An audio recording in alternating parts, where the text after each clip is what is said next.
These same people you called racist and said the league was a plantation, right? You begging to be back in chains, Colin? I'm using your words. Right. Most people don't sue their former employer and then turn around and try to go back to work for them.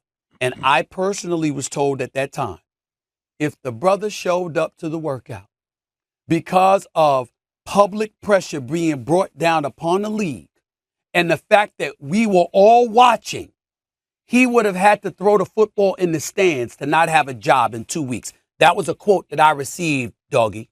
He would have had to throw it into the stands to not receive a job. But he didn't show up. He's still trying to play in the league.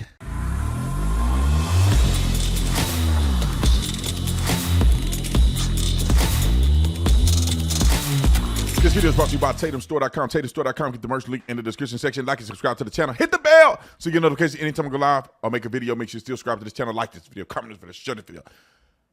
Let's get into this. Ladies and gentlemen, Colin Kaepernick. I don't understand this brother here, man. I don't understand this brother here. And I'm glad that Charlamagne and Stephen A. Smith came out and put this dude on blast. Like, it's good to see black people starting to not simp for other ignorant black folks. Now, Charlamagne is an ignorant black person himself, and also I think Stephen A. get ignorant sometimes. But Colin Kaepernick has taken the doggone cake, brother. You can't look, man. You can't play. You can't ask to play in the NFL when you claim they were racist. You sued them, they paid you, and then you made a documentary saying that the NFL draft is like the Atlantic slave trade. Before they put you on the field, teams poke, prod, and examine you, searching for any defect that might affect your performance. No boundary respected, no dignity left intact.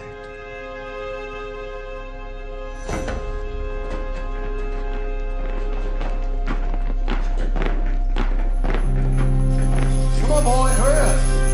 Look at that shape there. Look at this. Mr. Favre, I got your bid. 30, James, 30 to you. 100. So, next one coming up, best one we got.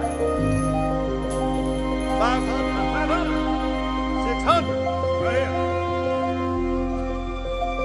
Look at this here. Come on, who wants this? 7 years later.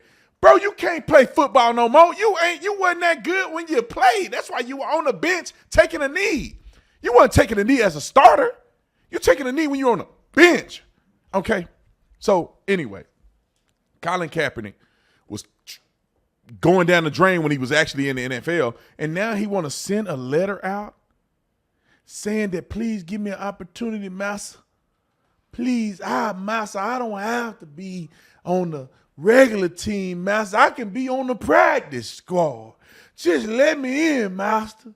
That's what Colin Kaepernick is essentially doing according to his logic. All right, let me play this clip of Charlamagne and Stephen A. really kicking him in the chin over this. And I agree with them 100% on this. And I hope that every single person that had they put their neck out there for Colin Kaepernick will understand that dude full of you know what. He always have been. It wasn't even about black lives. That fool was kneeling because he was protesting because they put him on the bench. He dating this girl that then got him all wokey-woke, black. So he got his afro out. He mad because the white boy took his spot. So he gonna sit on a bench. And then when they confront him and it don't make no sense to sit on a bench because you pouting, he tried to make it about black and brown bodies. Then he started kneeling. And then he kneeling. And then when the fool get kicked out of the NFL, they got other players kneeling.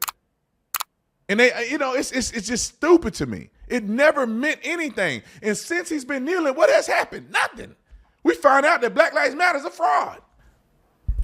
Roll the clip. Really sad and downright pathetic that Colin Kaepernick wrote that letter because he has let his setback become his identity. You know what I mean? I said it a million times. God exalted Colin Kaepernick into a position of leadership. God ain't had nothing to do with that, Charlamagne. God ain't, just like you ain't a God, God didn't have nothing to do with Colin Kaepernick doing what he did. He did that through malice, manipulation, and coercion. God ain't in that. That's why he where he at now.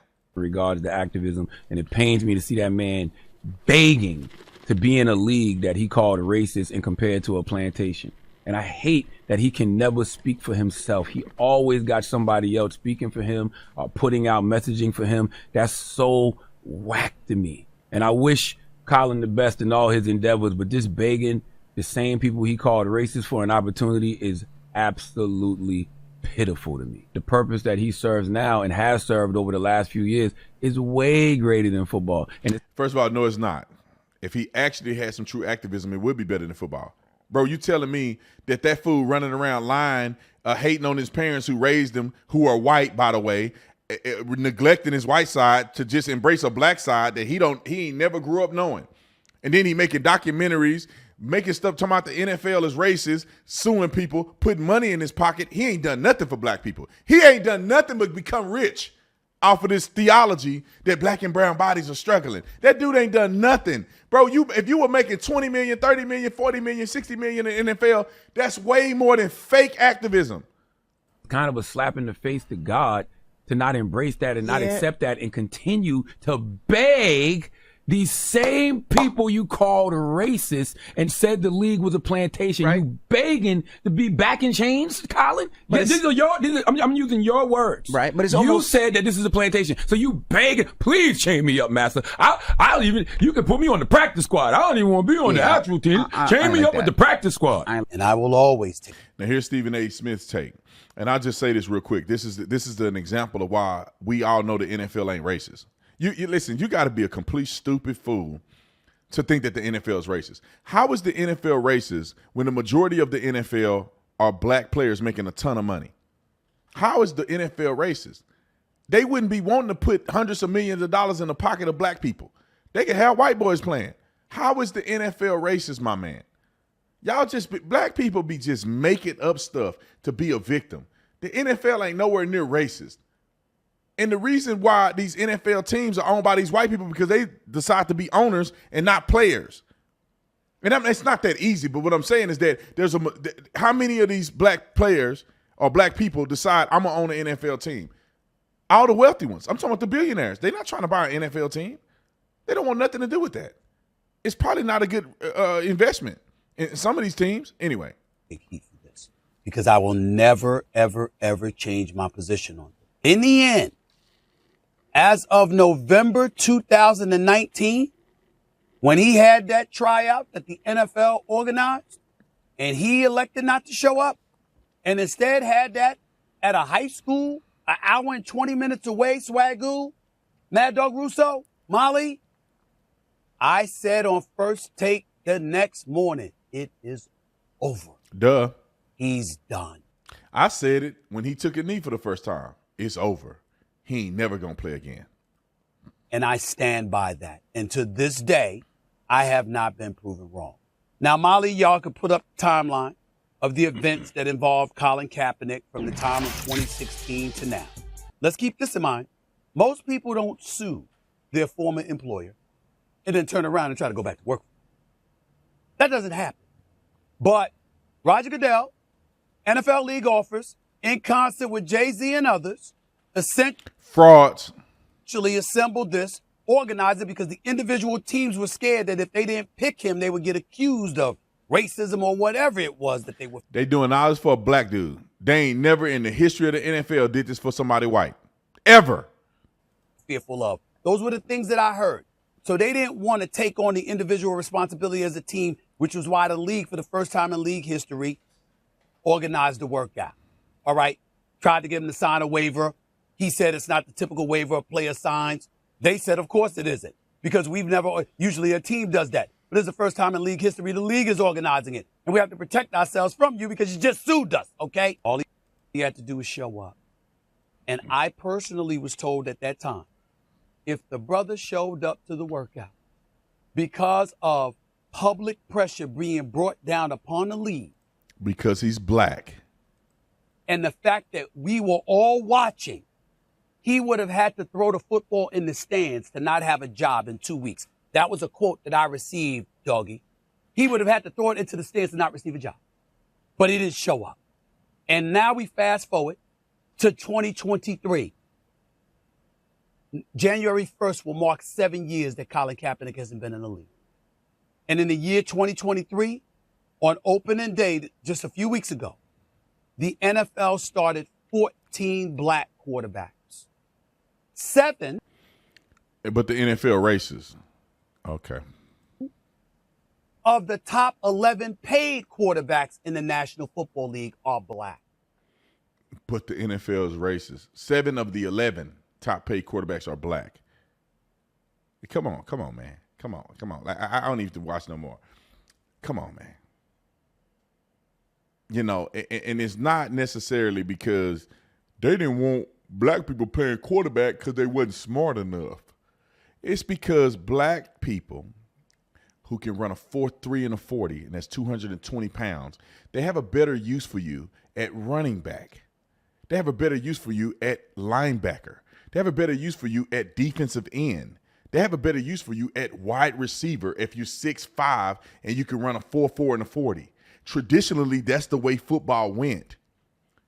That's the way it went. That's why you have offensive linemen, and they make them big, and they make them protecting the pocket, because that's the way football was designed. You had a running back, you have a fullback, you have an offensive line to protect the quarterback in the pocket. They used to run the I formation, you know, all of those things. All of those, that was traditionally what football was. So if you were fast, why would you play quarterback? The football wasn't designed for the quarterback to be running. He's supposed to just pass the ball in the pocket.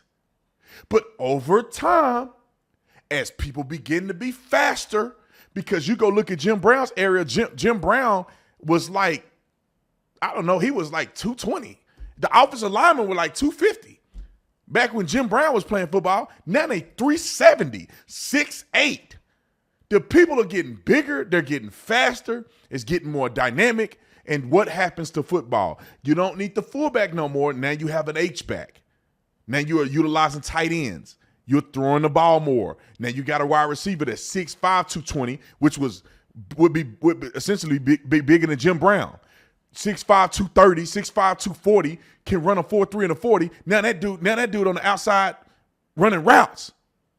And then over time you say, how do we speed up the game? If we can get a quarterback that can run and throw, which is rare, because if you can run, a lot of times people don't really focus on throwing.